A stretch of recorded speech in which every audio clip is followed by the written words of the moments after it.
No vídeo de hoje do canal do Nicola, quero te contar como é que anda a dívida do Palmeiras com a Crefisa depois da venda do Bruno Henrique. Deu uma bela diminuída. Vou falar ainda sobre as chegadas de novos técnicos no Vasco e no Cruzeiro e detalhes sobre Sebastião Villa. Ele vai ou não ser contratado pelo Atlético Mineiro?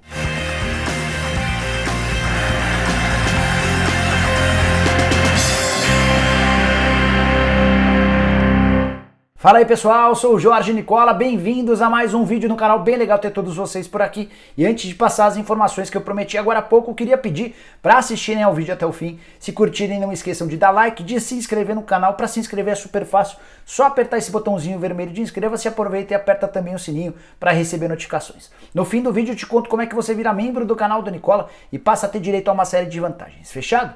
Quero começar o vídeo falando sobre o novo técnico do Cruzeiro. O Cruzeiro foi dormir de segunda para terça-feira sonhando com a possibilidade de ter Muricy Ramalho, como te contei no vídeo da manhã dessa terça-feira. Mas no primeiro contato o Muricy deixou bem claro que não tem o menor interesse em voltar a ser treinador. Diante disso o Cruzeiro passou a pensar num plano B. Cheguei a conversar com o Muricy. O Muricy disse que teve várias propostas, até melhores do que a do Cruzeiro recentemente, mas que ele está convencido de que vai continuar como um comentarista. Teve problemas de saúde tanto no São Paulo quanto no Flamengo que o obrigaram a tomar essa decisão. E o novo técnico do Cruzeiro, praticamente fechado, é Humberto Louser, que dirigia a Chapecoense desde o início da temporada. São 24 jogos e um bom aproveitamento. Ele conseguiu ser campeão catarinense e é o terceiro colocado da Série B, mesmo tendo 2 jogos a menos do que o líder Cuiabá e 3 partidas a menos do que o vice-líder Ponte Preta. O trabalho do Louser está muito condicionado a um sistema defensivo bastante sólido. Foram só 7 gols sofridos nas 24 partidas em que ele comandou a Chapecoense, uma média de gols bem baixa. Aproveitamento de 70% dos pontos, 27 gols marcados. Cara que tem boas credenciais nessa temporada. Na temporada passada esteve à frente do Curitiba, dirigiu o Coxa durante a maior parte da Série B, acabou sendo demitido e o Jorginho assumiu o seu lugar, conseguindo o acesso. O que o Cruzeiro pensa a respeito do Humberto Louser? É aquele que está disponível diante das necessidades e do tamanho do Cruzeiro atual. Cruzeiro que havia ouvido não antes do Muricy Ramalho, do Felipão e do Lisca doido. Quero falar sobre o Vasco da Gama, que também tem técnico novo, Ricardo Sapinto, português, 48 anos de idade, já acertou praticamente tudo e é esperado até quinta-feira para assinar o contrato. Contrato que terá duração até o fim do Campeonato Brasileiro, ou seja, até fevereiro do ano que vem.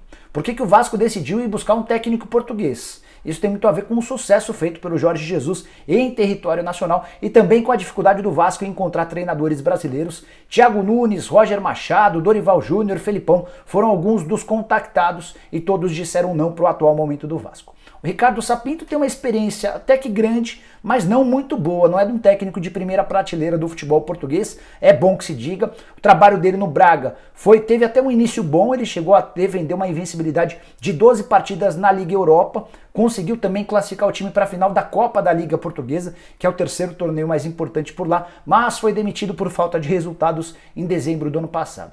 Ainda passou pela Grécia, pela Sérvia, Arábia Saudita e Bélgica. É um técnico extremamente intenso, que cobra demais, colecionou várias confusões nos tempos de atleta e também de treinador, chegou a trocar socos com o Edson, chegou a ser expulso de um voo porque se recusou a dobrar as pernas e recolhê-las durante o embarque. Enfim, é um cara extremamente intenso e polêmico, mas é a nova aposta do Vasco, que acabou optando pelo treinador português, até por conta da falta de opções em território nacional.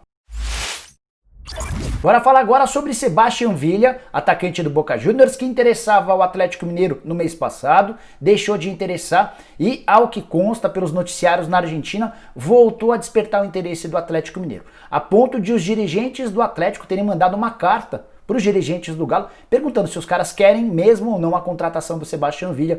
Por trás dessas idas e vindas tem o comportamento do torcedor do Atlético, que barrou na última oportunidade a contratação do atacante. Tudo porque ele se envolveu num acidente não, ele agrediu a sua namorada. Isso repercutiu muito mal na Argentina e também entre os torcedores do Atlético, que não aceitaram a contratação de alguém com esse currículo, com esse histórico.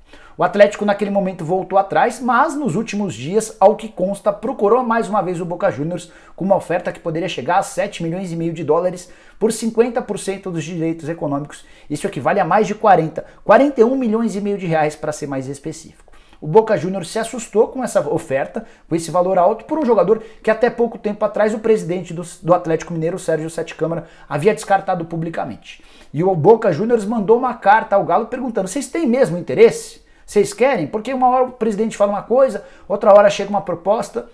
E nesta terça-feira, o presidente do Galo, Sérgio Sete Câmara, em contato com a ESPN, garantiu que o Villa não será contratado. Enfim, uma história absolutamente maluca, não dá para entender ao certo o que está acontecendo, quem teria mandado essa proposta de 7 milhões e meio de dólares, mas diante de todas as circunstâncias e de mais essa negativa do presidente do Galo, acho que dá para descartar sim a possibilidade de o Villa virar reforço. Ele disse o seguinte para a ESPN, o presidente do Atlético, abre aspas: acho que estão com dor de cotovelo por causa do Zaratio. Fecha aspas, se referindo ao meio atacante do Racing, que está sendo comprado pelo Atlético Mineiro por 6 milhões de dólares, um dos jogadores mais promissores do futebol sul-americano. Cheguei a dar detalhes sobre a situação do Zaratio, sobre o moral que ele tem no mercado sul-americano, nesse vídeo que eu mostrei para vocês. Bora fechar o vídeo falando sobre a redução da dívida do Palmeiras para com a Crefisa. Em dezembro do ano passado, o Palmeiras devia a Leila Pereira e ao José Roberto Lamáquia, os donos da Crefisa, 172 milhões de reais. Essa dívida foi contraída porque a Crefisa ajudou o Palmeiras na contratação de vários atletas. Num primeiro momento, essa grana era uma doação, mas por conta de uma multa que a Receita Federal aplicou na Crefisa, Palmeiras e Crefisa precisaram acertar um novo acordo e todo o dinheiro que havia sido investido nas contratações se transformou em empréstimos, com direito a juros e correção monetária. Por isso, o Palmeiras devia em dezembro do ano passado 172 milhões de reais. A boa notícia para o torcedor do Palmeiras é que nos dois grandes reforços alviverdes na temporada, o Rony e o Vinha, não houve investimento da Crefisa. E mais, o Palmeiras tem conseguido com alguma dificuldade reduzir essa dívida com a Leila Pereira. O mais novo valor gira na casa dos 145 milhões de reais.